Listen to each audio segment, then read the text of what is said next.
नमस्कार मित्रांनो, मी आलो आहे आता मियावाकी जंगलमध्ये, मियावाकी फॉरेस्टमध्ये. आता इथे वेगवेगळ्या प्रकारचे झाडं आपण बघतोय. या ठिकाणी सर्व प्रकारचे झाडं लावलेले आहे, एकदम जवळजवळ भेटून म्हणजे जंगल तयार केलेलं आहे. आपल्या जळगाव शहरात मियावाकी फॉरेस्टमध्ये आपण आलेलो आहे. आता ही जे मियावाकी फॉरेस्ट आहे ही आपल्या शहरात असल्यावर बऱ्याच लोकांना माहिती नाही. छोटंसं आहे, गार्डनसारखं बनवलेलं आहे, पण इथे असं गार्डन आहे.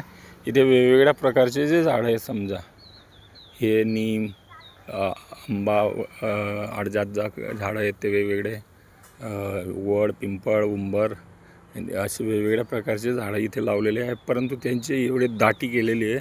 एकदम जवळ बघा, आता हे वडाचं झाड आहे आणि इथे जवळ बघा, हे बघा किती जवळजवळ आहे. म्हणजे जवळ 5-5 फूट अंतर असेल, 5 ते 6 फूट अंतरावर. आणि परत असं झिगझॅग पद्धत, असं एकसारखं म्हणजे दाट जंगल बनवलेलं आहे ते. म्हणजे सुरुवात आहे आणि बाकीचे झाडं पण आहेत त्यात. तर आपण हे बघण्यासाठी आलो होतो. मी इथे जवळ आलो, म्हटलं मियावाकी फॉरेस्ट, मियावाकी जंगल काय आहे. कारण की हे पुढे फ्युचरमध्ये एकदम दाट जंगल तयार होईल.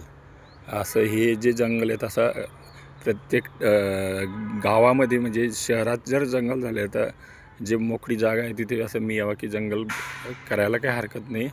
चांगलं आहे, निसर्गरम्य ठिकाण. म्हणजे जसं आपण फॉरेस्टमध्ये आलो आहे, जंगलात आलो आहे असा भास होतो. आणि आजूबाजूचं वातावरण सहज एक ऑक्सिजन झोन तयार होऊ शकतो. कारण की इथे सर्व प्रकारचे झाडं आहेत. हे बघायला जरूर यायला पाहिजे. धन्यवाद.